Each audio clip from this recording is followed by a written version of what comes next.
사랑의 하나님 감사합니다.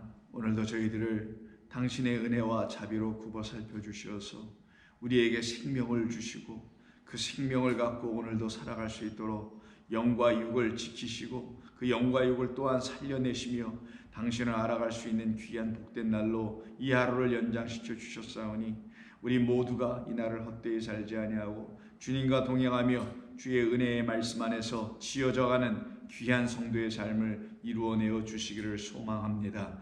오늘도 주시는 말씀 가운데서 저희들의 영혼이 살찌어지는 말씀이 성령을 통하여 들려지기를 원하오며 예수님의 이름으로 기도하옵나이다. 아멘. 자, 하나님 말씀 나눕니다. 이사야 55장 어제와 같은 본문의 말씀인 8절 이하 13절입니다.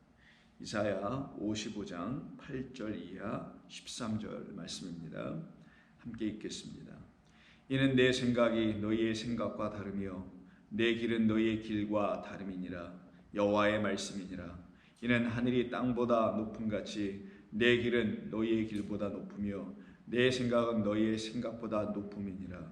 이는 비와 눈이 하늘로부터 내려서 그리로 되돌아가지 아니하고 땅을 적셔서 소출이 나게 하며 싹이 나게 하여 파종하는 자에게는 종자를 주며 먹는 자에게는 양식을 줌과 같이 내 입에서 나가는 말도 이와 같이 헛되이 내게로 돌아오지 아니하고 나의 기뻐하는 뜻을 이루며 내가 보낸 일에 형통함이니라. 너희는 기쁨으로 나아가며 평안히 인도함을 받을 것이요 산들과 언덕들이 너희 앞에서 노래를 바라고 들의 모든 나무가 손뼉을 칠 것이며 잣나무는 가시나무를 대신하여 나며 화석류는 찔레를 대신하여 날 것이라.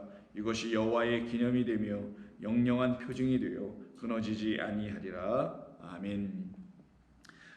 우리가 이 말씀을 우리 어제 나눴던 것은 우리 하나님의 생각이 어떤 것인지를 우리가 같이 이 말씀을 통해서 나눴었습니다. 그 하나님의 생각, 우리 주님의 생각을 우리가 갖지 못하고 있기 때문에 결국 하나님의 마음을 알 수가 없었던 것이어서 우리 주님께서 이 땅에 오셔서 아버지 하나님의 그 생각, 계획이죠. 이것이 무엇인지를 우리에게 알려주시고자 당신께서 우리에게 그 마음을 주시고 그 마음으로 우리를 가르치셨던 것이었습니다. 그래서 우리가 비로소 하나님의 마음을 얻게 되어 하나님의 생각을 알게 되고 하나님의 생각을 알게 되니 아버지의 뜻도 알아갈 수 있는 그런 복된 자가 되게 된 것입니다. 그 뜻을 알려주는 그 말씀이 기록된 것이 성경이며 이 성경 66권을 통해서 우리는 하나님 아버지의 마음과 생각과 뜻을 알게 되므로 그 뜻은 하늘에서 이루어진 뜻이니 그 뜻이 무엇인지를 알면 땅이라는 우리가 있는 이곳, 곧 나 자신이라는 그 땅 안에서는 또 어떤 일이 이루어져야 한다는 것까지도 깨달아 알게 됩니다. 그때 성도들은 자기 자신이 땅이라는 사실을 알고 그 하늘에서 이루어진 뜻이 나라는 땅 안에서 반드시 다 이루어짐으로 말미암아 하나님의 뜻대로 인도함을 받는 사람이 되게 되겠죠. 그것을 놓고 그런 사람을 놓고 구원받은 백성이라고 하는 것입니다. 구원은 하늘의 뜻이 땅에서 다 이루어져야만이 구원이 완성되는 것이기 때문입니다.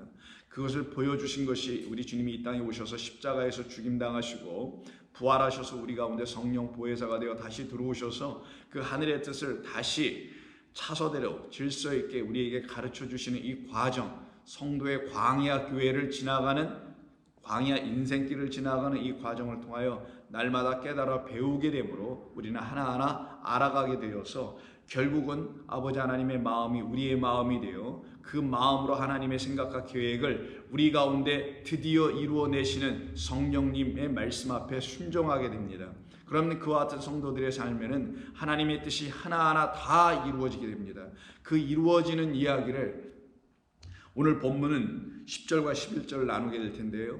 그 이야기를 하나님께서 우리 가운데 열매를 맺으시는 이야기, 소출을 이루어내시는 이야기로 비유하여 진짜 열매를 맺게 하시는 그 방식과 그리고 그 소출을 이루어내시는 하나님의 일하심은 결국은 당신의 입에서 나오시는 말씀으로 말미암는 것이라는 것으로 10절과 11절이 우리에게 증거해주고 알려주는 것입니다. 그러면 나머지 모든 것은 비유이고 실제적인 것은 그 비유가 우리에게 들춰내서 알려주려고 했던 것은 하나님의 영원하신 변개될 수 없는 말씀이라는 것입니다. 이 말씀이 오늘 본문 10절에서는 종자라는 것으로 혹은 비와 눈이라는 것으로 하늘에서 우리에게 내려 땅에서 그것을 가지고 양식을 삼아야 할 우리들에게 부어주시겠다라는 것이 10절입니다. 10절 다시 보시면 이는 비와 눈이 하늘로부터 내려서 그리로 되돌아가지 아니하고 땅을 적셔서 소출이 나게 하며 싹이 나게 하여 파종하는 자에게는 종자를 주며 먹는 자에게는 양식을 줌과 같다라는 이 비유를 말씀하셔서 결국은 내 입에서 나가는 말도 헛되이 돌아오게 하지 아니하게 하시고 우리에게 기쁨과 형통함을 주시겠다라는 약속과 그 약속을 다 이루어 내셨음을 우리에게 알려주시는 말씀입니다. 그러면 우리가 이와 같이 하나님의 마음과 생각을 알지 못하게 됐을 때는 우리는 어떤 마음을 갖고 있었는가? 어제 우리가 말씀을 끝부분으로 나눴던 것이 창세기 6장 5절이었습니다. 거기서부터 우리가 말씀을 연이어 이 말씀을 한번 상고해보며 이 말씀 가운데서 우리에게 주시는 하나님의 귀한 뜻을 알아가는 시간 되기를 바랍니다. 창세기 6장 5절을 보시면 여호와께서 사람의 죄악이 세상에 가득함과 그의 마음으로 생각하는 모든 계획이 항상 악할 뿐이었다. 그래서 여러분 기억하시겠지만 이렇게 사람이 그의 마음으로 생각한다 그러죠. 자기의 마음으로 생각을 합니다. 이게 가장 큰 문제였던 것입니다. 이게 바로 하나님을 알지 못하는 무지 가운데로 더 떨어지게 했던 원인과 이유가 거기 있었던 것입니다. 결국 사람의 마음이라는 게 하나님을 알게 하는 도구가 아니고 사실은 사람의 마음에 하나님의 마음이 들어와야만이 그때 비로소 하나님을 알게 되어 자기의 마음으로 생각하는 일이 끝나게 되고 하나님의 마음으로 생각하는 일이 새롭게 시작이 되며 자기의 마음으로 생각하였던 계획을 세워 이루어가는 일이 끝이 나게 되고 하나님의 마음으로 생각하여 어떤 계획을 하나님의 뜻을 이루어갈 수 있는 사람들로 세워지게 됩니다. 그러면 전자는 악한 자라고 말하는 것이며 후자 곧 하나님의 마음을 갖고 그 마음 안에서 이루어진 계획을 가지고 살아가는 사람들을 선한 사람이라고 하는 것이죠. 그런데 창세기 6장 5절의 지금 상태는 이 세상을 보여주기 위한 하나님의 일종의 표본과 같은 압축된 어떤 상황과 사건과 역사의 한 페이지 속에서 일어난 사건입니다. 그런데 이것은 단 하나 그 시대에만 일어난 사건이 아니라 우리 인류의 역사 전체에서 일어나고 있는 일이라는 것을 알려주시기 위해서 말씀하신 것이죠. 그러니 이거는 당시에 소위 네피림이라고 하는 4절에 등장하고 있는 이런 사람들에게만 이루어진 것이 아니라 그 네피림의 후손들 우리 모두에게 일어나는 일인 것입니다. 그런데 그런 우리들에게 하나님께서 당신의 영이 없으므로 이와 같이 우리의 마음에는 하나님의 마음이 들어오지 않아 있는 상태니 당신의 영을 보내주셔야만 우리는 다시 우리의 마음이 끝나고 아버지 하나님의 마음을 갖는 자들로 우리의 생각으로 악한 일을 도모하는 자들이 아니 되고 하나님의 생각으로 선한 하나님의 뜻대로 지어져가며 살아가는 사람들이 될 것입니다. 그래서 2절 이미 그 앞에 6장 3절에서 당신의 영이 우리 가운데 있지 않았다라는 말이 먼저 전제되어 있습니다. 여호와께서 이르시되 나의 영이 영원히 사람과 함께 하지 아니하리니 그들이 육신으로만 남게 될 것이다. 육적 존재만으로 끝나게 될 것이다. 생각하는 모든 것이 육적인 생각, 사람의 생각, 육신의 생각으로만 끝나게 될 것이다. 보는 것도 생각하는 것도 행하는 모든 것도 영적인 즉 하나님이라는 그 영의 생각을 갖지 못할 것이다. 그 영이 그럼 이들에게 부어지지 않은 바 된 것이죠. 그래서 결국은 이들이 범죄 가운데 들어갈 수밖에 없게 된 것입니다. 그래서 하나님께서 이와 같은 사람들을 구원하시기 위해서 즉 우리들을 구원하시기 위해서 그 다음에 이 이야기에 연속되는 것이 노아를 통하여 하나님께서 이루어내신 물이란 표적을 통해서 하늘에서 물이 쏟아져 내려오는 표적을 통해서 물이 이 세상 바다를 덮어버리고 그리고 그 물 가운데서 구원받게 하시는 새로운 방주를 하나 띄워 올려 보내주시는 그리스도 예수를 그 물 위에 올려주시는 그래서 그 물 위에 앉아 계신 분은 그리스도가 되셔야 되지 그 물 위에 많은 물 위에 음료가 앉아 있으면 안 되는 것이죠. 바로 그 음료가 우리를 간음하게 하는 우리로 하여금 하나님을 우상으로 바라보게 하는 자가 바로 음료인 것이니 그 계시록 17장 18장에서 나오는 말씀이잖아요. 그 음료를 제거하고 즉 우리 안에서 제거해 버리시고 그리스도께서 우리 안에 좌정하여 들어오시는 것이 바로 물 위에 방주가 떠 있는 모습으로 보여주신 것입니다. 물은 결국은 어디에 부어져야 되는 겁니까, 여러분?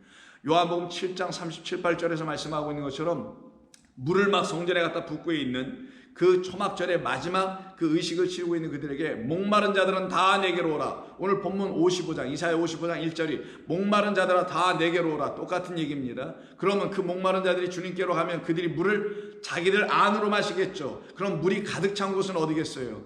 물이 노아의 이야기 속에서는 이 세상 가운데 가득 찹니다. 바로 그 물이 바로 우리라는 세상 가운데 가득 우리 안에 가득 채워지게 됩니다. 그리고 그 가득 채워진 물은 단순한 물이 아니요 성령을 말함이라 라고 우리 주님께서 친히 다 알려주십니다. 그러면 우리 안에 들어와야 할 노아 홍수 때 이 이야기 속에서 등장하고 있는 하늘의 물은 우리 안에 들어와야 될 영이라는 겁니다. 성령. 그래서 이들이 6장 다시 5절에서 그들의 마음의 생각이 악하고 계획하는 모든 것이 악할 뿐이었다라고 하는 것은 하나님의 영은 뭐예요? 하늘에서 내려오는 물. 영은 또 뭡니까? 요한복음 7장에서 말씀하신 당신 성령이 물이죠. 그래서 물과 성령이라는 말씀이 나오는 겁니다. 그 물, 그 성령이라는 물이 우리 가운데 부어지고 그 물이라는 성령이 우리 가운데 가득하여질 때야만이 우리에게 뭐가 오게 되나? 더 이상의 심판이 일어나지 아니하고 그 물을 마시며 우리의 목마른 하나님을 향한 목마름입니다. 하나님을 알지 못하는 것에서 시작하여 하나님을 알게 하게 하시는 그 목마름, 그 목마른 갈증들을 다 해결해 주시는 이야기가 창세기 6장 이하 9장에 이어져서 하나님께서 우리에게 말씀하신 거죠. 그래서 비를 내려주시는 거예요. 그래서 하나님께서 위에서 비를 내려주는 겁니다. 그래서 7장 11절 보면 노아가 600세 되던 해 둘째 달 곧 그달 11의 날이라 그날에 큰 기품의 샘들이 터지며 하늘의 창문들이 열려 40주야를 비가 땅에 쏟아주었다. 40주야 꼭 40일 내리죠. 40일이 확장되면 40년입니다. 40년 동안 하나님께서 이스라엘 백성들을 인도해 나가신 것이 불기둥, 구름기둥이라는 거 여러분 아실 것입니다. 바로 구름기둥과 불기둥이라는 하나님의 인도하심을 통하여서, 즉 말씀이라는 것을 통하여서 우리가 인도함을 받게 될 때를 말씀하시는 것이 40주야를 비로 땅에 붙게 하여 주셨다라는 뜻입니다. 그러니 오늘 본문 이사야 55장에서도 동일하게 하나님의 생각을 갖고 있지 못한 우리를 하나님의 생각을 갖게 해주시기 위해서, 그래서 하나님의 생각이 없어서 창세기 6장에 있는 것처럼 악한 상태에 있는 우리에게 바로 하나님께서 하늘에서 문을 열어 물을 쏟아 부어주신 것처럼 요한복음에서 그 물로 이 땅에 오신 예수님께서 당신이 물이 되어 우리에게 들어오실 때는 물로 들어오시는 것이 아니라 성령으로 오신다는 것을 알려주시기 위해서, 그래서 성령이 우리에게서 더 이상 떠나지 아니하고 우리와 영원토록 함께함으로 우리가 이 광야 육신의 삶을 지나갈 때 영육으로 살아가기는 하지만 이 육이 다 끝나는 날에는 우리가 그 영이 우리를 인도하고 있었기 때문에 영만을 하나님께서 우리 안에 있는 영만을 구원해 내시는, 그래서 우리를 하나님들이라고 말한 겁니다. 엘로힘이라고 얘기한 거예요. 엘로힘은 영입니다. 엘로힘은 말씀이란 말이에요. 하나님의 말씀들이 된 하나님의 영들이 되어 있는, 하나님의 영들이 부어져 있는 하나님의 백성들만 구원받는 거예요. 이것을 세상은 믿지 않습니다. 믿지 않으니까 자기의 육신의 생각대로 살아갈 수밖에 없을 겁니다. 그러나 우리는 하나님을 믿는 사람들입니다. 하나님의 말씀을 믿는 사람들입니다. 그 약속을 믿는 사람들입니다. 지옥에 가길 무서워서 두려워서 예수 믿는 사람들이 아닙니다. 우리는 이미 지옥을 경험했던 사람들입니다. 하나님 없는 자리가 이미 지옥이었고 그곳에서 나와 있는 사람들입니다. 그래서 우리는 바로 하나님의 은혜로 말미암아 살아가고 있음을 매일매일 깨닫고 고백하고 감사하며 살아가는 그런 구원을 받은 사람들입니다. 그래서 지옥이 두려워서 무서워서 그곳을 피하기 위해서 예수를 믿는 그런 우매한 자들이 아니라, 그런 종교적인 마음에 가득해져서 하나님을 믿는 사람들이 아니라 하나님의 구원의 영광을 알았기에, 그것이 무엇인지를 나 같은 죄인에게 부으신 하나님의 영광이 무엇인지를 알았기에 그것이 감사하여 날마다 은혜에 엎드려 주의 은혜에 감사하며 살아가는 사람들이죠. 이들을 구원받았다고 하는 것입니다. 바로 저와 여러분을 그렇게 인도하시기 위해서 우리의 생각을 끊어내시는 것이죠. 그래서 어제 우리가 신약 성경에서 우리 주님께서 당신의 생각을 갖고 있지 못한, 결국은 당신을 보내신 아버지의 생각을 갖고 있지 못한 그 우리라는 존재들에게 찾아오셔서 당신의 생각을 가르쳐 주시고 넣어 주셔서 하나님의 마음과 생각을 갖게 하신 것이 이 신약 성경에서 우리 주님께서 이 땅에 하신 일이었지 않습니까? 그 일을 구약에서 뭐라고 미리 예표하여 알려주신 거냐? 그게 오늘 본문 10절과 우리가 나눌 11절에 있는 말씀입니다.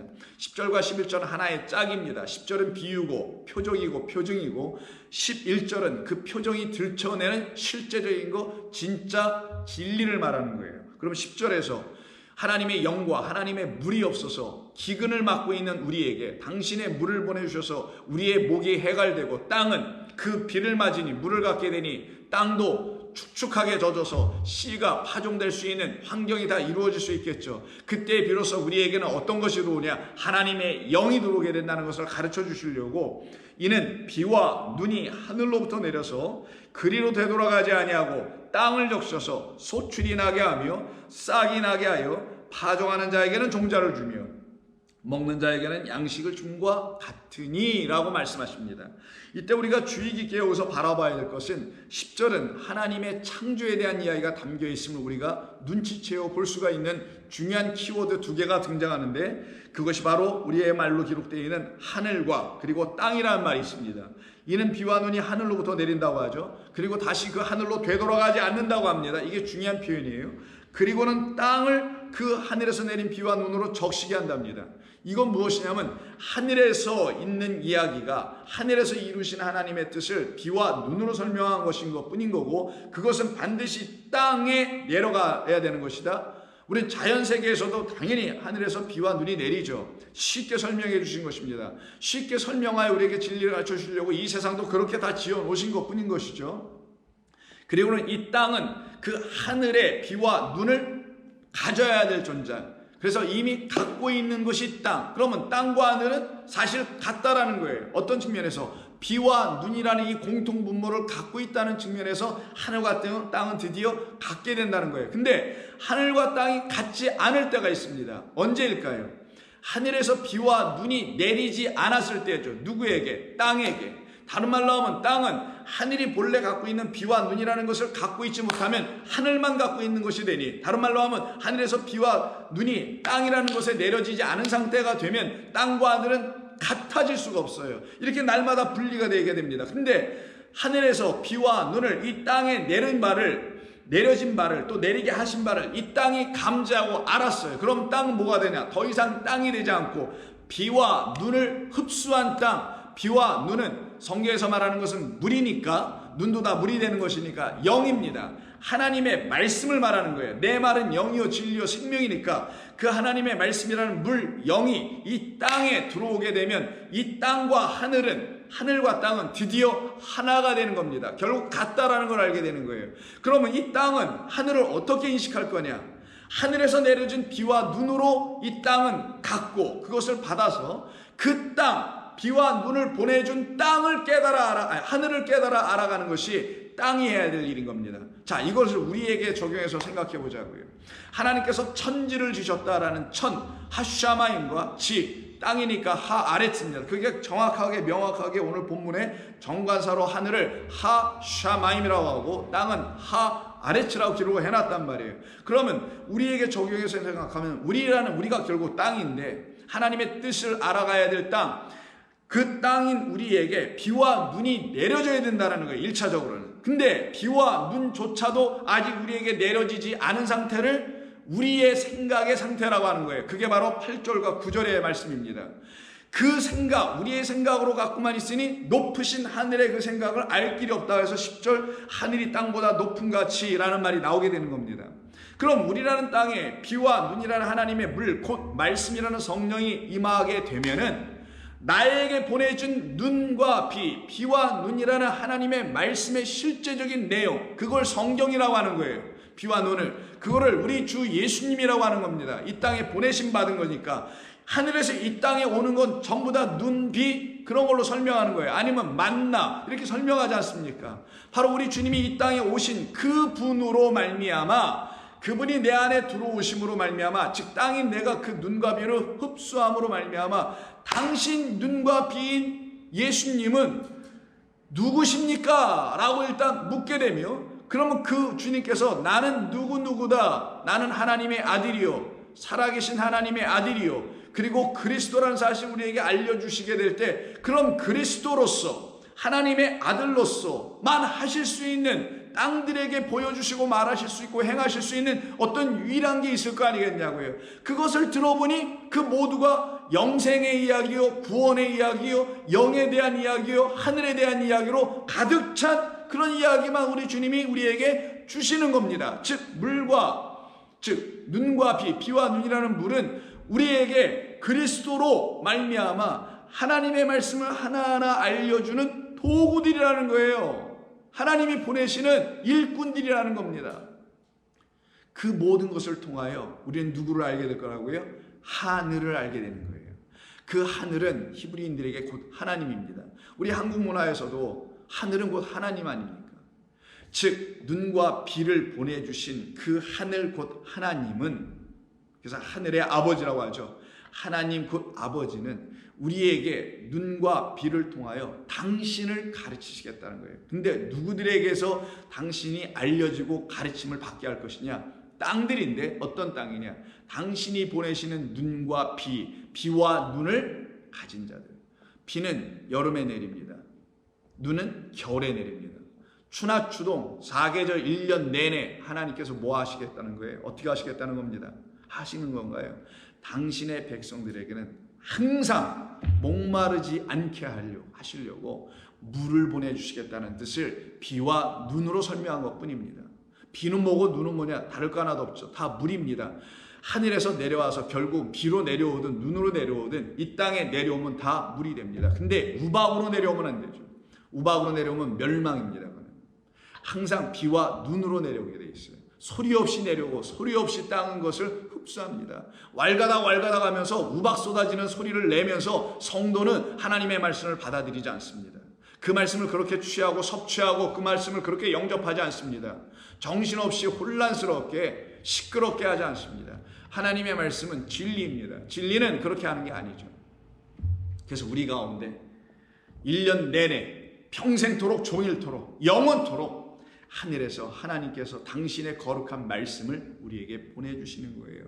그걸 비라고 하는 거고, 그 이야기를 미리 창세기 6장, 7장, 8장에서 담아놓았던 이야기인 홍수라는 것으로 오해가 있지만 사실은 홍수라기보다는 그건 우리가 거짓된 물들이라는 그 차원에서는 홍수지만 하늘에서 내려온 물은 홍수가 아닙니다. 그건 우리에게 부어주실 눈과 비와 눈과 같은 것에 불과한 거죠. 그 하나님의 거룩한 진리의 말씀을 담은 하나님의 말씀이에요. 그 자체가. 그것을 지금 어떻게 한다? 하늘에서 땅에 보내주신다는 거예요. 근데 감사한 게 뭔가? 중요한 표현이, 그것은 다시 그리로 돌아가지 않는다. 하늘로 돌아가지 않는데요. 그게 바로 하늘에서 이루어진 뜻은 반드시 땅에서도 이루어지리이다 라고 너희들 기도하라고 가르쳐주신, 우리 주님 가르쳐주신 주기도문 안에 첫 번째 이야기 아닙니까? 하늘에서 이루어진 뜻은 반드시 목적은 어디로 가야 돼요? 거기서만 이루어져 끝나는 게 아니라, 그럼 우린 다 구원 못 받아요. 땅이라는 우리 안에 반드시 들어오게 돼 있어요. 들어와야만 합니다. 이게 하나님의 뜻이에요. 그래서 되돌아가지 않는다. 언제까지? 그 하나님의 비와 눈이 우리 안에 떨어져서 우리라는 땅을 완전히 적시게 하는, 자, 물리적으로 생각하면, 자연 세계 생각하면 완전히 땅이 적셔지는 거죠. 그 상태가 되게 하기 위해서 하나님께서 물을, 비를, 눈을 다시 하늘로 돌아오게 하지 않으신다. 그래서 말씀하시는 것이 되돌아가지 아니하고 땅을 적셔서라고 하는데, 이때 땅을 하레츠라고 말씀드렸고 적신다는 말이 있는데, 물론 비가 내리니까 땅이 적셔지겠죠. 물을 흠뻑 빨아들이겠죠. 그런 말입니다. 근데 이 말이, 자, 라바라는 단어예요. 라바라는 단어는 단순히 이게 땅을 이게 적시는 정도가 아니에요. 완전히 채우는 것을 말합니다. 자, 이때 땅은 저와 여러분이라는 우리를 말하는 거라는 거 여러분 아시죠? 그럼 여러분에게 하나님께서 물을 부어주세요. 성령을 부어주십니다. 진리의 말씀을 가르쳐 주시고 성경을 주십니다. 근데 그 조금만 주시겠어요? 대충 얼마만큼만 이거면 됐다 이렇게 해주시겠어요? 아니면 자녀에게 떡을 줄 때 그들이 배불리 먹을 때까지 주시겠습니까? 후자겠죠? 물을 주실 때 조금만 주겠어요? 가득 채워주겠습니까? 그들의 목마름이 끝날 때까지 계속 채워주시겠죠. 그래서 이 라바라는, 이 적시다라는 단어는 단순히 적시는 게 아니라 satisfy라는 말이 있고요. drench, 막 물이 콜콜콜콜 흘러 지나가는 그런 또랑 같은 것. 그래서 그곳에 물이 완전히 채워져서 옆으로 넘어가게 하는 정도로 하나님께서 물을 우리에게 보내주신다는 의미를 담고 있는 것이 이 라바라는 적시다라는 번역으로 한 이 말의 본래 뜻은 그런 뜻입니다. 그러니까 완전히 fill, 채우다. 그냥 완전히 fill up, 완전 위에까지 꽉 채워버리는 거죠. 그리고 그때 우리는 어떻게 된다? 우리의 영혼이 만족함을 누리다 라는 의미가 담겨 있어요. 그래서 시편 65편을 보시게 되면 이 말씀을 이렇게 표현해 놓습니다. 이 말씀을 잘 설명해 놓은 것이 한 군데 있는데 여러분에게 말씀을 드리면 다윗이 지은 시편 65편을 보시면 이런 말이 나옵니다. 10절 주께서 우리 하나님께서 여호와께서 밭고랑에, 여러분 밭고랑에 고랑이 있잖아요. 농사를 지시면 고랑이 있고 여기 두렁이 이렇게 있죠. 그 위에다가 이제 씨를 뿌리고 파종하고 무엇인가를 심게 되지 않습니까? 그 밭고랑은 물이 들어가는 통로예요. 또 물이 또 빠져나가는 통로기도 하죠. 그 밭고랑에 물을 넉넉히 내사 그 이랑을 평평하게 하시며 또 단비로 부드럽게 하시고 그 싹에 복을 주시나니 주의 은택으로 한 해를 관시우시니 주의 길에는 기름방울이 떨어지며 들의 초장에도 떨어지니 작은 산들이 기쁨으로 띠를 띄었나이다. 이거는 성도의 삶을 이야기하는 겁니다. 뭐 땅 얘기하고 이런 얘기가 아니겠죠. 우리 성도라는 존재들에게, 하나님의 백성들에게 하나님은 어떻게 하시냐? 물을 넉넉히 내어주신다. 조금 주시지 않는다. 넉넉히 주신다. 그걸 라바라고 합니다. 지금 전 세계적으로 홍수가 크게 심히 일어나고 있는데 여러분 뉴스를 통해서 다 들으셔서 아실 거죠. 중국에서도 그렇고 일본에서도 그렇고 지금 한국에서도 그렇고 여러 군데서 좀 홍수가 심하게 일어나는데 특별히 중국에서 많이 일어난다고 하죠. 하나님께서 다 하시는 일이라 생각합니다. 그 땅에 하나님께서 일찍이 하나님의 말씀을 보내셨고 부으셨는데 그 말씀이 더 이상 그곳에 떨어져 있지 않고 그 말씀이라 하늘에서 보내주시는 그 눈비라는 그 물이 그 땅에 이미 적셨음에도 불구하고 그 땅이 지금 그것을 감당하지 못하고 오히려 박해하고 어렵게 하고 하나님을 모욕하고 이러고 있는 그런 곳이 중국 아닙니까? 그곳에 하나님께서 왜 물을 보내시겠냐고요. 물이 바다 덮음같이 왜 보내시겠냐고요. 깨달아 알아들으라고 하는 거 아니겠냐고요. 하나님께서 하시는 모든 일은 헛된 것이 없단 말이에요. 이미 내가 물을 보냈는데도 내가 이미 선교사들을 보냈고 많은 사람들을 통해서 그 땅을 하나님의 백성과 나라로 구원하려고 했는데 너희들이 거부하더라는 거예요. 그런 징후로 하나님께서 지금 그곳에 내가 물을 부어주는 것이니 내가 보내는 물을 마시지 않으면 너희들은 이와 같이 흙탕물과 이런 홍수를 맞이하여 사망과 죽음 가운데 던져질 수밖에 없는 존재라는 것을 우리 성도들은 보고 깨닫는 거 아니겠냐고요. 어떤 특정한 민족에 대해서 우리가 뭐라고 하는 게 아니라 안타깝죠. 마음이 상하죠. 거기 있는 사람들 그 홍수에 자기들의 재산과 생활과 생명까지도 빼앗기고 모든 시리의 좌절과 낙심한 가운데 살아가는 걸 여러분 보시면 기쁩니까? 그게? 기쁜 게 아니죠. 안타깝고 마음 아픈 거죠. 그런데 하나님께서 그와 같은 일을 그 땅에 행하시는 이유가 도대체 무엇인지를 알지 못하면 그 홍수는 그들에게 아무런 교훈도 못 주고 헛되기만 할 겁니다. 그럼 더 큰 홍수와 재앙을 맞을 수밖에 없게 된다는 게 하나님께서 이 땅을 향하여 가르치시는 하나님의 교육 방식일 것입니다. 그렇다면 하나님께서 성도에게는 어떻게 하시냐? 홍수로 쓸려 내려가게 하지 아니하시고 진짜 하늘의 물로 말미암아 그 물로 오신 누구? 방주라는 그 그리스도 예수 몸성전으로 말미암아 우리를 구원해내시겠다는 하나님의 뜻을 이루어내셔야 될 거 아니겠냐고요. 그것이 오늘 본문. 그래서 다시 10절에서 비와 눈이 하늘로 내려와서 그리로 다시 하늘로 되돌아가지 아니하고 땅을 반드시 충만하게 물로 채울 것이다. 여름에는 비로 겨울에는 눈으로 다 하나님이 촉촉하게 적셔지는 물로 당신으로 채우실 것이다. 그러면 어떻게 되겠어요? 땅이 결국은 소출을 내게 할 것이다. 라는데 이게 땅이 소출을 낸다고 표현했는데요. 이것을 물리적 자연 현상으로 생각하고 이 말씀을 보게 될 때는 소출이라는 것으로 번역할 수가 있을 겁니다. 근데 성경의 본래의 뜻과 이 말씀 자체의 뜻을 깨달아 알고 번역을 했더라면 그런 차원에서 번역을 했다면 소출이라고 번역할 수 없었을 것이고 이 단어 소출이라는 단어로 우리말로 이렇게 번역하게 했던 히브리어 원래 말조차도 또한 소출도 아니고 이건 사람에게 생명 있는 자에게 사용되는 거예요. 생명이 있으면 생명 있는 모든 식물과 동물과 인간 모두에겐 어떤 일이 벌어집니까? 그 생명을 다시 어떻게 돼요? 만들어내게 되죠.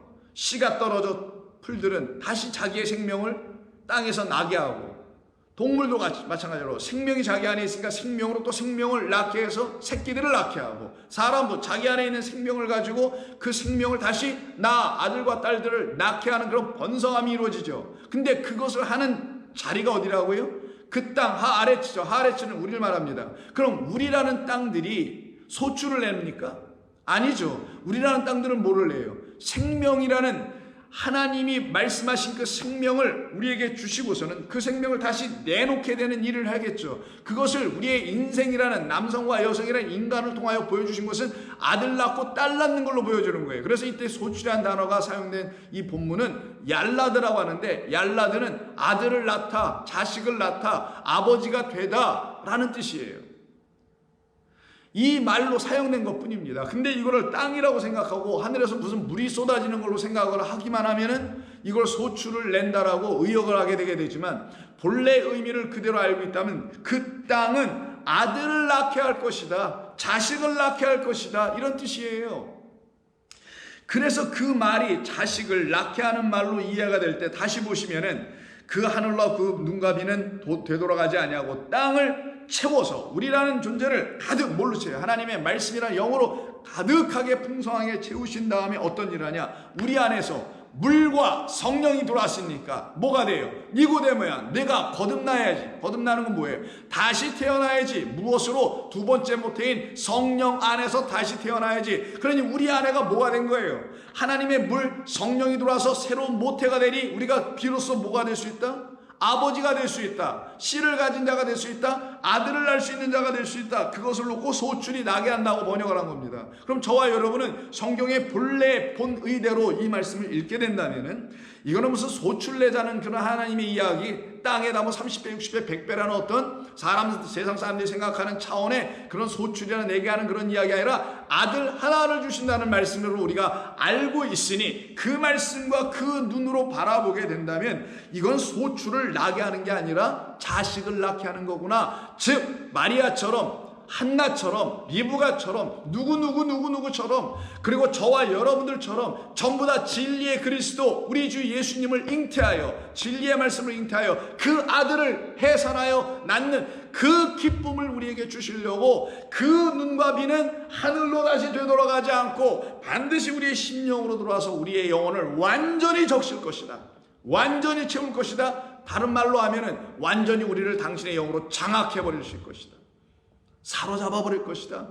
사로잡히면 구속됐다고 하는 겁니다. 구속되면 범죄인들에게는 철장 속에 갇히고 교도소로 들어가는 것이지만, 성도들에게 일어나는 구속은 하나님의 나라로 들어가는 겁니다. 어디로부터 나와서? 이 세상의 철장에서부터 나와서 하나님의 나라로 복속되는 거예요. 이걸 구속이라고 해요. 이러한 일들을 우리에게 이루시겠다는 것을 지금 땅이 충만한 그 물로 인해서 충만하여졌을 때, 그때 우리는 아들을 낳게 되며, 낳게 하시면, 히필 동사니까 사역이에요. 낳게 하시는 거예요. 하나님께서 모든 건 하나님이 주관하시는 거예요. 비를 내리시는 것도 하나님 주관하시고, 땅으로 하늘로 되돌아가지 않게 하시는 것도 히필 동사를 써서 하나님이 하시고, 결국은 어떻게 하냐? 그 땅이 결국 싹이 나게 하며 새로운 생명이 터져 나오는 겁니다. 그리고는 아버지가 됐으니까 새로운 생명을 낳게 하는 것이 되죠. 파종하는 자에게는 종자를 주시며 먹는 자에게는 양식을 줌과 같이. 파종하는 자에게 주신다는 종자, 이 종자가 종자로 번역을 했으니까 파종이라는 말 때문에 그러는데, 씨를 뿌리다라는 제라라는 동사가 명사로 쓴 씨도 되지만 동사가 되면 씨를 뿌리다예요. 그래서 여러분 마태복음에 나온 13장에 씨 뿌리는 자의 비유 여러분 잘 아시잖아요. 그때 씨 뿌리는 자가 씨를 뿌립니다. 우리 주님께서 이 땅에 오셔서 씨를 뿌리시는 씨 뿌리는 자라는 거예요. 그 말씀의 내용은 마찬가지로 씨 뿌리는 자에게 종자를 주시네요. 그럼 씨 뿌리는 자가 갖고 있는 게 종자 씨, 약속해 놓으신 하나님의 후손으로 이 땅에 오실 약속의 후손 그리스도 예수께서 이 땅에 오셔서 어떤 것을 하시냐? 하나님의 말씀이라는 그 씨를 우리에게 뿌려주시는 일로 일을 이루시기 위해서 이 땅에 오신 거였음을 당신이 직접 비유로 말씀하신 것이죠. 그럼 그 비유를 우리가 알고 있다면 이 본문의 말씀에서 말하는 것처럼 파종하는 자에게는 종자를 주신다는 말씀은 그리스도 예수님에게 일어난 1차적인 사건이며 그 씨를 우리도 갖게 되었다면, 즉 그 씨가, 우리 주님이 뿌리신 씨가 우리 안에 온전히 떨어졌다면, 어떤 자들 안에, 그 비와 눈으로 물로 충만하여져 있는 우리라는 땅 안에, 그런 땅을 갖고 있는 우리 안에 떨어졌을 때는 어떤 일이 일어나요? 소출이 정말 일어나겠죠. 그때 그들이 갖게 되는 것을 양식이라고 합니다. 그러면 양식은 종자로부터 나온 거니 종자 자체가 양식이요, 씨 자체가 양식이요, 그 씨 자체를 먹는 자들에게는 양식이 되게 하겠다, 이런 뜻을 갖고 있는 것입니다. 그래서 여러분 잘 아시는 이 이야기는 결국 우리가 지난주인가요? 언제쯤에 나눴던 창세기 47장에 말씀되고 있는 그 애굽 땅에서 기근을 맞은 7년의 기근을 맞았던 사람들이 7년이 다 기근이 다 채워져서 그들의 기근을 7년까지 다 주셨던 것은 그들이 잘못 갖고 있는 일곱이라는 풍년을 7년 내내 다 빼앗아 버리는 거죠. 그 소유 갖고 있으면, 잘못된 소유 갖고 있으면 그들의 그것이 생각이 되고 힘과 되고 능력이 되니 하나님의 생각과 마음을 갖지 못하게 되니 그들의 것을 빼앗는 것이 요셉이 그 양식을 주관하는 자로서 그 양식을 살아오는 자들의 모든 소유를 빼앗았던 것이잖아요. 산 것이었잖아요. 그들은 팔게 되는 거고, 그게 자기의 소유를 파는 것과 그 소유를 또 사는 사람은 바로 요셉으로 등장되어 표현된 것이죠. 근데 그 말의 진짜 뜻이 뭔지를 우리가 지난 시간을 통해서 깨달아 알았을 때 여러분 기억해 보신다면 창세기 47장에서 그들이 모든 걸 다 뺏기죠. 그리고 토지도 받네요. 땅도 받습니다. 그리고 뭐도 받아요? 종자 하나를 받아요. 그때도 종자라는 말이 나오는데 그게 바로 제라라는 씨 하나를 딱 받습니다. 그 본문이 기록된 것이 23절이죠. 요셉이 백성에게 이르되 오늘 내가 바로를 위하여 너희 몸과 너희 토지를 샀노라. 여기 종자가 있으니 너희는 그 땅에 뿌리라. 그리고 소출이 나올 것이다. 그럼 그 소출로 너희들이 양식이 되고 너희 자녀들은 먹여라. 이 말씀을 하죠. 이건 진리를 담은 겁니다. 그러면 그 종자를 받기까지 7년이 걸렸다라는 거예요. 그 종자가 자기들의 손에 들어오기 전까지는, 들어오려면 반드시 자기들이 갖고 있는 모든 것이 다 빼앗기는 과정이 선제되어 있었다는 겁니다. 그렇지 않으면 종자가 자기들의 손에 주어지지도 않고, 또 하나 드디어 기근이 끝나지도 않아요. 기근이 끝나기 위해선 내 안에 뭐가 주어져야 되냐? 하나님이 보내신, 하나님이 주신 씨라는 그리스도 예수님이 우리 안에 들어오셔야만이 내 안에 있는 모든 헛된 소유도 떠나가게 되고, 동시에 내 안에 있었던 기근, 목마름, 갈증, 물없음도 끝나게 되는 거예요. 이게 동시적으로 일어나는 겁니다. 그러니 이들에게 기근은 이제 종자를 받음과 동시에 더불어 종자를 뿌리게 될 땅이라는 자기 자신들의 새로운 심령이 되는 걸 땅이라고 합니다. 그 새롭게 된 그 심령들, 그 땅을 다시 하나님의 은혜로 말미암아 회복된 그것을 가졌을 때 비로소 뭐가 시작되겠어요? 하늘에서 비가 내릴 거 아니겠냐고요. 왜? 기근이 끝났다라는 것은 하늘에서 눈비가, 비와 눈이 쏟아져 내리는 것이니까. 그래서 오늘 본문이 그걸 얘기한 겁니다. 하늘에서 비와 눈이 내린다. 요셉의 이야기 속에서도 똑같은 이야기를 우리에게 전해 주었던 겁니다. 그럼 성도는 어느 말씀을 읽든지 어디를 펴든지 하나님의 그 진리의 말씀, 그 하나의 말씀 한 달란트로 다 읽어야 되겠죠. 사랑으로 다 읽게 되는 겁니다. 어디 하나 하나님의 사랑이 담겨지지 않은 데가 없잖아요. 여러분 안에 하나님의 사랑이 얼마나 크십니까? 여러분들이 육으로 살아가는 이 인생을 통해서도 하나님의 사랑이 얼마나 지구합니까? 얼마나 높습니까? 얼마나 위대하고 광대하고 감사합니까? 그것만 생각해도 놀라운데, 그런 육적인 것을만 놓고도 놀라운 하나님의 사랑인데, 우리를 영원토록 하나님 곁에 두시겠다라는 그 영에 대한 이야기를 하는 그 말씀 안에 또 하나님의 사랑이 똑같이 부어진 바 되어 있다는 걸 알게 된다면, 또 알았다면 성도는 더 배나 기쁠 거 아니겠냐고요. 육에도 하나님이 축복을 해주셨는데 그 영에까지 해주셨으니 내 영과 육이 하나님의 은혜로만 살아가고 있다는 것을 깨달았을 거 아니겠냐고요. 사랑 안에 있다는 것을 알게 되지 않았겠냐고요. 그들을 놓고 하나님의 참된 거룩한 백성이다라고 성도들 향하여 하나님께서 늘 말씀하신 것이며, 그들은 내 백성이고 나는 그들의 하나님이 됨이라라고 항상 언약의 말씀으로 그들을 찾아오셨던 겁니다. 그러면 우리가 지금 다루고 있는 10절은 비유죠. 실제적인 건 11절이 대답해 주는 겁니다. 이와 같이 나는 내 입에서 나가는 모든 말도 이와 같이 헛되이 내게로 되돌아오지 않게 할 것이다. 이 하나님의 뜻이에요. 이와 같이 내 입에서 나가는 말도 헛되이 내게로 되돌아오지, 아까는 10절에서 오지 않게 하게 하시겠다는 것이 비와 눈이었죠. 근데 여기서는 내 입에서 나가는 말이라고 하네요. 그럼 당신의 입에서 나가는 말은 여호와 입에서 나오는 말이니까 우리는 그 말로만 살아나게 하는 진짜 양식이 되죠. 그게 예수님께서 마귀에게 시험 받으실 때 하셨던 말씀 아닙니까? 여호와에서 입에서 나오는 말씀으로만 살리라. 말씀이 곧 양식이다. 말씀이 곧 양식을 만들어낸 종자다. 씨다. 씨는 하나님의 생명을 담은 말씀이다. 이런 뜻이잖아요. 자, 그럼 그 생명을 담은 말씀으로 하나님의 말씀을, 생명을 담은 씨로 하나님의 말씀을 여러분이 읽고 있는가? 하나님의 말씀이 여러분에게 정말 생명이 되어 들어오고 있는가? 아니면 오늘은 또 내가 거룩하게 살아야 되니까 영적으로 내가 좀 살아있어야 하니까 그래서 성경을 읽습니까? 그거는 가르침 때문에 읽고 있는 거예요. 하라고 하니까 하는 겁니다. 제도권 안에서 가르침 때문에, 그렇게 훈련되어 있기 때문에 그렇게 하고 있는 일종의 습성입니다. 성도는 그런 규칙과 룰에 따라가지 않아요. 성도는 성령의 법에 의해서 살아납니다. 이것을 놓고 생명의 성령의 법이라 하잖아요. 우리를 해방케 하는 그 은혜의 성령께서 여러분 안에 계시면 여러분 날마다 하나님의 말씀을, 하나님께서 보내신 시인 그리스도 예수를 우리 주님으로, 나의 그리스도로, 나의 하나님으로 깨달아 알기를 원하는 마음이 가득하게 되어 있어요. 그래서 그분을 나를 사랑하신 하나님이라고 깨달아 알게 되니 나도 그를 사랑하게 되는 서로 사랑의 관계가 된단 말이에요. 그도 사랑, 나도 사랑, 하나로서의 사랑이 이루어집니다. 이걸 연합이라고 하는 거예요. 이게 하나됨이고 이게 혼인이라고 하는 겁니다.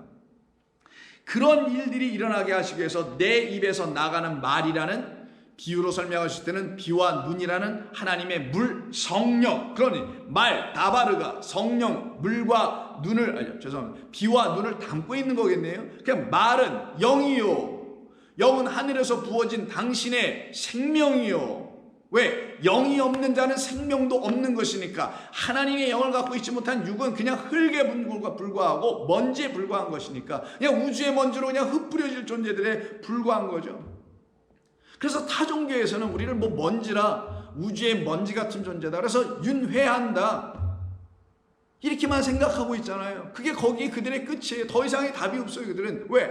영을 모르니까, 하나님이 영이시라는 걸 모르니까, 우리 가운데 진짜 하나님 부시려고 하는 건 하나가 또 있다라는 걸 모르니까, 당신의 형상과 모양으로 지어졌다는 걸 모르니까, 그 모양과 형상과 모양은 당신의 영을 말하는 거란 말이에요. 우리가 하나님의 형상이 어떻게 생겼는지 알아요? 보이지도 않는데, 그럼 보이지 않는 것은 영원하니 형상과 모양이라는 거, 그 말도 하나님의 영을 담은 거 아니겠냐고요. 그 영으로 지어질 우리, 그 영이 없으면 육으로 끝날 수밖에 없는 우리, 그런 우리에게 말이 그의 입에서 나와서, 진리 다바르가 우리에게 나와서 당신에게로 되돌아가게 하지 않냐고, 어디로 떨어지게 하겠어요? 그 땅을 완전히 적시는 게 아니라 완전히 충만하게 하듯이 우리의 영혼을 당신의 말로 충만하게 하실 것이다. 이게 되돌아가지 않게 하시겠다라는 약속. 우리는 이런 약속을 갖고 있는 사람들입니다. 그럼 약속대로 이루어질 거 아니겠냐고요. 지금 여러분 가운데 이루어지지 않습니까? 여러분들이 매일매일 주님의 말씀을 사모하며 주의 말씀을 들으며 읽으며 묵상하며 하는 이 모든 성령의 인도하심이라는 그 삶의 자리에 가운데 계시다면 여러분들은 그것을 날마다 체험하실 거 아니겠냐고요. 하시겠죠, 당연히. 하시고 계신 줄로 저는 압니다. 어떤 것이 이루어지는, 그의 말씀이 내게 부어지면 내게서 하늘로 그냥 증발해버리는, 되돌아가는 일이 일어나지 않고, 물이 땅에 떨어졌는데 그냥 증발해버려, 다시 마른 땅이 돼버려, 계속 비가 내리지 않아서 사막이 돼버려. 이런 형태로 하나님이 놓지 아니하시겠다. 우리를 항상 물을 갖고 있는 물된 무엇같이, 동산같이. 물된 동산은 에덴 동산 하나밖에 없어요. 거기서 네 강이 발원하여 나오는 거니까 그 물된 동산같이 우리를 다시 회복시키시겠다. 그러니 우리가 어찌 하나님의 말씀 안에 거하지 않을 수가 있겠냐고요. 감사하죠. 그 안에서 머물지 않으면 그 밖에 있는 것밖에 우리는 선택안이 없거든요. 그럼 밖에 있으면 말라버리는 거예요. 성도는 죽는 겁니다. 그런 마음에, 그런 일에 우리의 영혼을 필사적으로 던져봐야 된다는 거예요. 다른 어떤 일에 우리의 영혼을 필사적으로 절실한 마음을 가지고 헌신하고 던지지 말고 그런 일에 우리를 던져야 합니다. 그러면 내게로 돌아오지 아니하고 나의 기뻐하는 뜻을, 그게 바로 하나님의 마음 안에 담겨있는 생각, 그 뜻을 우리 안에서 다 이루어내신다. 아싸, 이건 창조할 때 쓰는 말이에요. 다 새롭게 우리를 창조하실 것이다. 내가 보낸 이 일에 형통함이 있을 것이다. 이 형통은 여러분 잘 아시는 대표적인 형통함은 누구 떠오릅니까?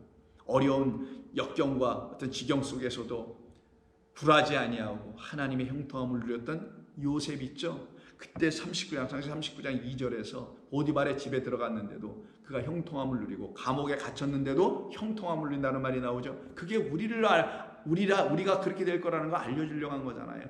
하나님의 말씀을 가진 자, 구덩이한테 던져졌으나 거기서 건짐을 받아 그 건짐을 받고 하나님의 말씀으로 다시 지어져 가고 있는 한 인생 요셉을 통하여 한 인생, 저와 여러분 저마다의 인생을 이루어내시려고 진짜 요셉 4대를 네 번째 대 4대 만에 돌아오게 그리스도라는 진짜 양식을 가지고 계신 그분을 우리에게 보내주시게 되면 우리에게 어떤 일이 벌어지냐, 하나님의 기뻐하시는 뜻이 우리 안에서 이루어지며 하나님이 보낸 그 일들이 다 우리 안에서 형통, 찰라흐라고 하는데 완전히 다 prosper 되는 일이 우리 가운데 이루어지게 하실 것이다. 그러니 우리에게서 있어야 될 일은 이거 하나밖에 없어요. 하나님께서 내 마음에 이제는 당신이 원하시는 비를 시마다 때마다 그 눈을 부어주세요. 물을 부어주세요. 성령을 부어주세요. 내게 당신의 영이 없으면 나는 아무것도 아닙니다. 육은 무익한 거였군요. 육은 아무리 해봤자 끝이 있고 멸망이 있고 사망이 있지만 영은 영원한 것이었군요. 왜? 당신이 영이시니 당신이 영원하듯이 우리도 당신의 영을 가진 자들로 세우시려고 갖게 하시려고 그렇게 하신 것이었으니 나에게 당신의 소원, 나를 향하신 소원, 내가 내 영을 너에게 부어주겠다. 남종과 여종에게 다 부어주겠다. 그리고 나의 말들을 세상 가운데 선포하게 하겠다. 꿈을 이야기하며 환상을 보며 예언하게 하겠다라는 그 말씀대로 내게도 당신의 영을 부어주시옵소서. 이게 성도의 간절한 필사적인 절실한 기도 아닐까요? 그 기도가 여러분에게 날마다 있어야 합니다. 날마다, 시마다, 초마다, 분초마다 있어야 되는 거예요. 그들이 성령과 동행하며 무시로 성령 안에서 날마다 기도하는 겁니다. 그래서 예레미야 5장 24절에서 하나님께서 배역한 이스라엘 백성들을 향하여 이런 말씀을 주십니다. 또 너희 마음으로, 이 배역하게 하는 너희 마음, 이걸 대적자 사탄이라고 했죠. 하나님의 생각을 갖지 못하면 베드로처럼 사탄이 됩니다. 그래서 배반하고 반역한 이야기가 23절에 있는데 23절부터 한번 읽을게요. 그러나 너희 백성은 배반하며 반역하는 마음이 있어서 그 마음, 그 사탄의 그 마음이 있어서 이미 배반하고 갔으며 또 너희 마음으로 우리에게 이렇게 말해요. 이른 비와 늦은 비를 때를 따라 주시며 우리를 위하여 추수 기한을 정하시는 우리 여호와 하나님을 경외하자라고 이렇게 너희의 마음들로 이렇게 말해야 되는데 성경은 좀 뭐라고 하냐면 그렇게 말하지도 않더라. 왜? 그들이 지금 마음으로, 너희의 마음이란 그들의 마음은 반역한 마음, 하나님의 마음, 하나님의 생각이 들어오지 않은 마음, 다른 말로 하면 뭐라고 그랬죠? 하늘에서 비와 눈이 내리지 않은 마음, 다른 말로 하면은 11절 본문에서 말하는 것처럼 여호와 입에서 나오는 다바라는 말씀을 시로, 종자로 그리스도 예수님이라는 그분 안에서 다 이루어진 말씀이 되어야 할 그 말씀으로 갖고 있지를 못해. 그 상태를 놓고 하나님 앞에서 이것을 구하지 못하는 마음이라고 하는데 그게 바로 이른 비와 늦은 비를 때를 따라 주세요.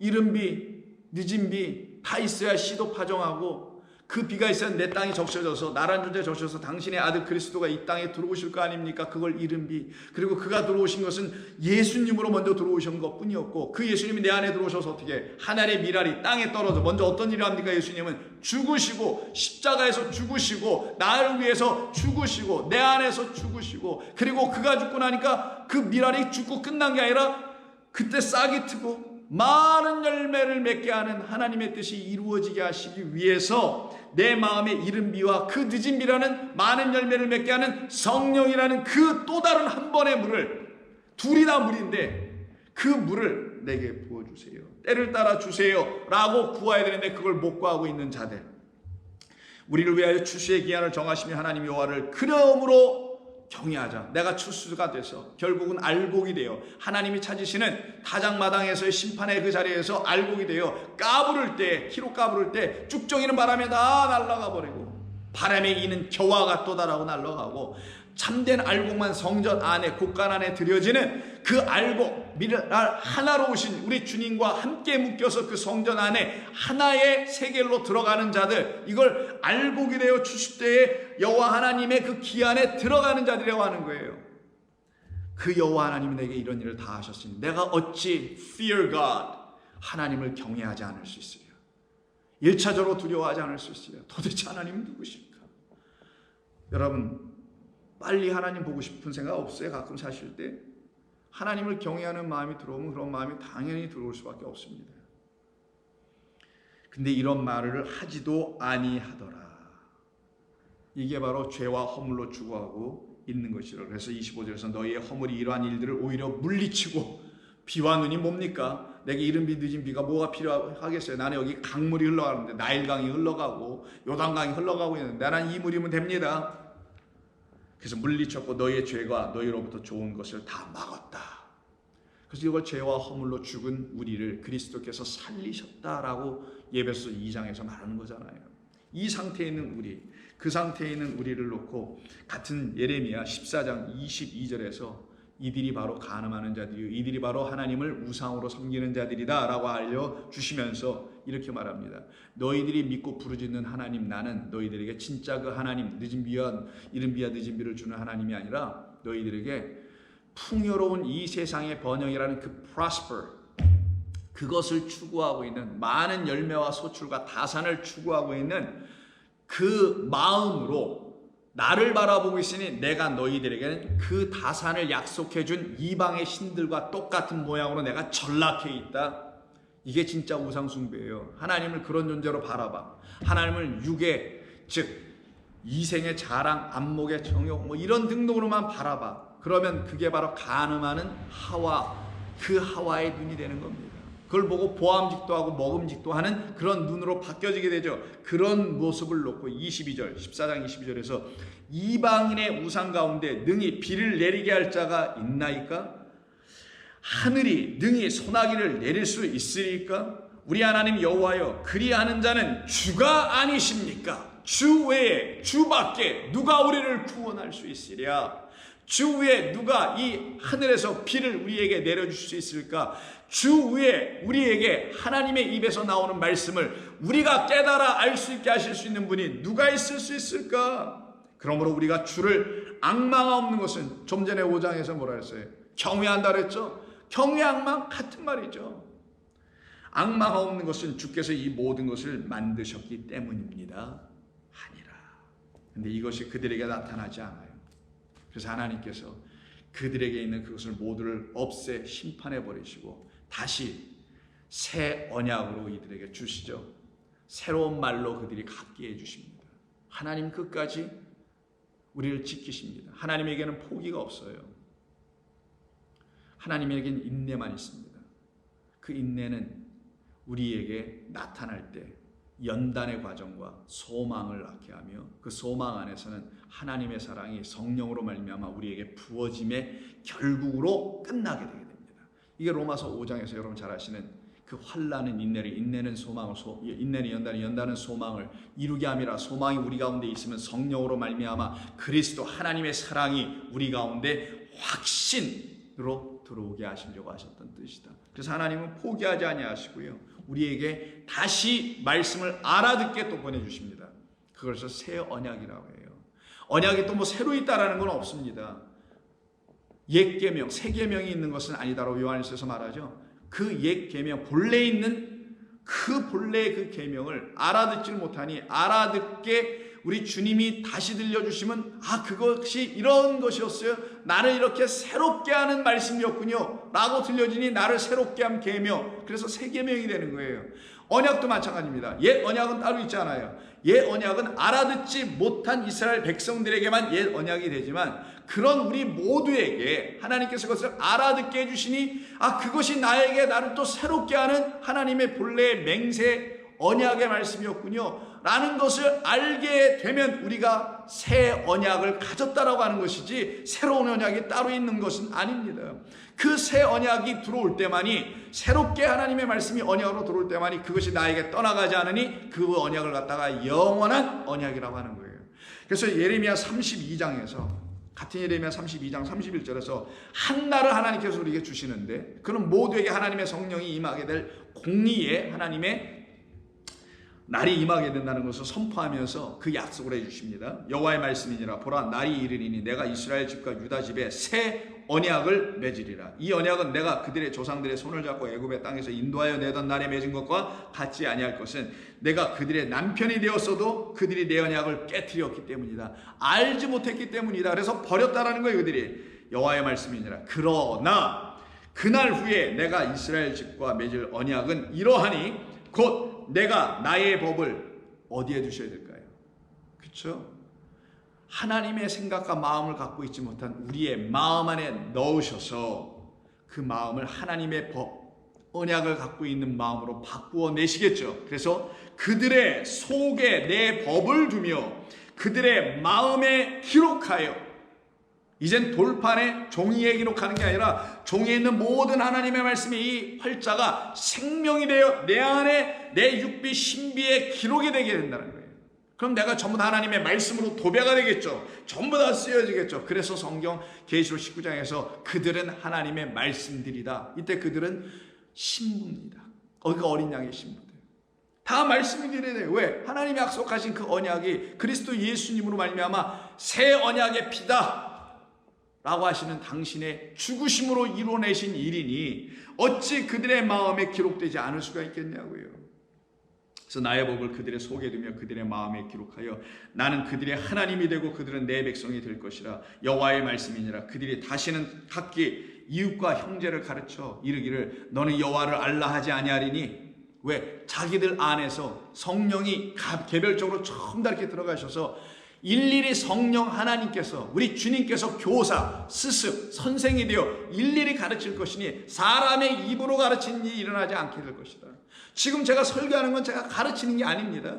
이것은 제가 깨달은 걸 여러분에게 나누고 있는 것뿐이에요. 그때 성령은 여러분들에게 개별적으로 제가 설교하고 말하지 않은 어떤 부분들에 이르기까지 더 깊이 있게, 더 넓게, 아니면 더 기초적인 것에서부터 시작하여 성령은 여러분들을 깨우시고 잠자는 여러분의 영혼들을 살아나게 할 겁니다.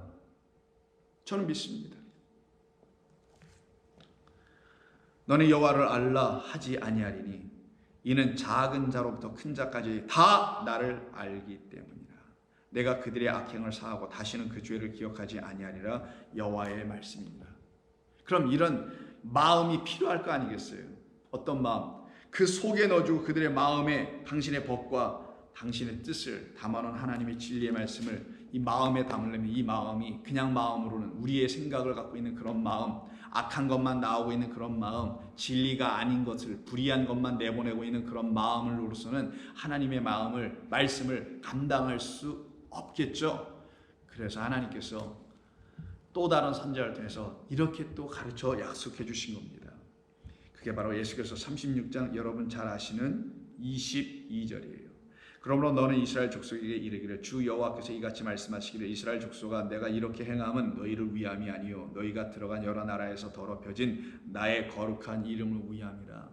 내가 너희에게 새 언약을 주는 것은 내 이름을 위함이라. 내 이름 결국은 쓰여질 것이, 여호와 이름이 쓰여질 최종적인 그 대상은 저와 여러분이잖아요. 그 이름이 있을 우리를 위하여 하신다는 거죠. 그래서는 그것을 이루시기 위해서 29절에서 어떻게 하시냐? 맑은 물을 너희에게 뿌려서 너희로 정결하게 하되 곧 너희 모든 더러운 곳에서와 모든 우상 숭배에서 너희를 정결하게 할 것이며 또 새 영을 너희 속에 두고 새 마음을 너희에게 주되 너희 육신에서 굳은 마음을 제거하고. 그래서 육이라는 말이 나옵니다. 육신이라는 것은 우리 육신의 마음이 또 어디 있어요? 육신의 마음이 보입니까? 안 보이죠. 이게 추상적인 명사니까. 육신의 마음이라는 것은 육신에서 굳은 마음이라는 그 제거돼야 될 그 굳은 마음이라는 것은 육신의 생각, 사람의 생각을 말하는 거예요. 인간 생각을 말하는 겁니다. 그래서 너희 육신에서 굳은 마음이라는 그 인간 사람 생각을 내가 제거해 주기 위하여 내 영을 새 영이라고 되어 있어요. 너희가 전에 가져보지 못했던 새 영. 근데 본래 있었던 영이죠. 근데 한 번도 못 가져봤기 때문에, 다른 영들만 가졌기 때문에 한 번도 이 영을 가져보지 못했으니 여호와의 하나님의 영이라는 것을. 그래서 새 영이라고 가르쳐 주시는 거예요. 새로운 영이 따로 있는 게 아니라 여호와 하나님이십니다. 당신의 영을 그들에게 새로운 영으로 부어주시면 새 마음을 그들이 갖게 될 것이다. 그때 비로소 그들의 육신의 생각이라는 그 굳은 마음, 그것이 제거가 되고 부드러운 마음으로 갖게 하실 것이다. 또 내 영을 너희 속에 두어 너희로 내 율례를 행하게 하리니 너희가 내 규례를 지켜 행할지라. 그때 비로소 우리는 하나님의 마음을 가진 자가 됩니다. 이 마음이 우리 가운데 들어온 바 되었을 때 우리는 드디어 여호와 하나님의 입에서 나오는 말씀으로 내 안에서 이루어지는 하나님의 일들이 하나하나 촥촥촥촥 풀려나가요. 여러분 오해하지 마세요. 인생의 일들이 뭐 하나하나 촥촥촥촥 풀려나간다는 말 아닙니다. 예수 믿으면 세상과 등지고 있는 거기 때문에 더 안 풀리는 거예요. 그냥 먹고 살아가기만 하는 것뿐입니다. 그 이상의 것을 탐하지도 바라지도 원하지도 않게 되어 있어요. 그저 오늘 내 육신에 입에 새끼 들어온 것만으로 저는 감사합니다. 제 오늘의 하루의 삶에 걸어 다닐 수 있는 다리에 근육 있는 것만도 감사합니다. 오늘 하루의 삶에 하나님의 인도하심이 있는 것에 나는 감사할 뿐입니다. 결국 이거 아니냐고요. 이 삶을 이루어내시는 것이 하나님의 뜻이니 그 하나님의 입에서 나오는 말이 나의 영을 형통하게 하였으니 내가 어찌 기쁨으로 하나님께 나아가지 않을 수 있겠냐고요. 내가 어찌 노래하지 아니할 수 있겠냐고요. 내가 어찌 하나님의 영광을 보지 못하는 자가 될 수 있겠냐고요. 그러니 오늘 13절 끝에서 이것이 여호와의 기념이 되며가 아니라 이것이 결국 여호와의 이름이 될 것이다. 이름이라 하는데 왜 기념을 했는지 모르겠어요. 또 각주는 또 이름이라고 해놨더라고요. 그냥 본래대로 이름이라고 하면 될 텐데 여호와의 이름으로 우리에게 다시 찾아 들어오시기 위해서 하나님께서는 영원한 표징, 바뀔 수 없는 하나님의 영원한 표징이니까 바뀔 수 없는 표적. 그게 뭐예요? 이 말은 단 하나도 1.1획도 가감될 수 없는 영원한 하나님의 표징이라는 게 이게 바로 그리스도 예수는 영원한 표징이라는 겁니다. 바뀔 수 없고 변개될 수 없는. 근데 사람들이 그 예수님을 바꿔버리네. 자기들의 입맛대로. 그래서 다른 예수, 다른 복음, 다른 영. 이것은 잘도 믿는구나 라는 말이 고린도후서 4장에 등장하는 거란 말이에요. 그렇지 않고 하나님께서 우리에게 주신 변할 수 없다는 의미를 갖고 있는 게 영원이에요. 영원은 안 변하는 거예요. 유한만 변합니다. 유한에는 죽음이 있고 끝이 있고 사망이 있어요. 근데 영혼에 그런 게 전혀 없어요. 그래서 변하지 아니하는 1.1획도 가감될 수 없는 하나님의 뜻을 그대로 다 담고 있는 이 표적 중에 표적인 하나님의 말씀 66권이라는 성경이 우리들에게 표징이 되니 오트가 되니 우리는 이 말씀으로 인하여 어떤 일이 우리에게 드러나겠어요? 나타나겠어요? 하나님의 백성으로서 전혀 끊어지지 않을 것이다. 절대로 끊어지지 않을 것이다. 아버지와 아들의 관계가 완전히 이루어지게 될 것이다. 그때 우리의 마음 안에는 새 마음이 에스겔서 36장에 있는 것처럼 새 마음 새 영이 들어왔으니 어떤 새로운 삶들이 일어나게 되겠죠. 그 새로운 삶이 새로운 마음으로 인하여서 이루어지게 되는 그 마음 안에는 영이 있죠. 우리의 마음 안에는 영 성령이 있습니다. 그 성령의 지배를 받고 인도함을 받고 있는 우리의 마음이 드디어 우리의 생각이 아니네요. 우리 안에 있는 그분의 생각이죠. 우리 안에 계신 주님의 마음, 주님의 영이죠. 그러니 그들이 어떻게 되겠어요? 그 영의 그 마음에 따라 살아가는 마음들을 갖고 있겠죠. 그것은 내일 함께 본문을 다루며 55장 13절까지 내일 다 마치도록 하겠습니다. 기도합니다. 사랑의 하나님 감사합니다. 오늘도 주의 은혜와 주의 사랑에 저희들을 붙잡고 저희들을 위로하시며 저희들을 살려내십니다. 하나님의 사랑만이 우리를 거룩하게 하십니다. 하나님의 말씀만이 우리를 온전케 하십니다. 그것을 우리에게 날마다 부어주시고 그것으로 날마다 살아나게 하시며 그것으로 날마다 흥황하는 성도가 되게 하여 주시옵소서. 오늘도 주님과 함께 동행하는 새 언약의 백성들 위해 성령의 충만함과 하늘에서 비와 눈이 내리면 하나님의 입에서 나오는 말씀의 충만함이 있게 하시기를 원하옵고 우리 주님 예수님의 이름으로 기도하옵나이다. 아멘.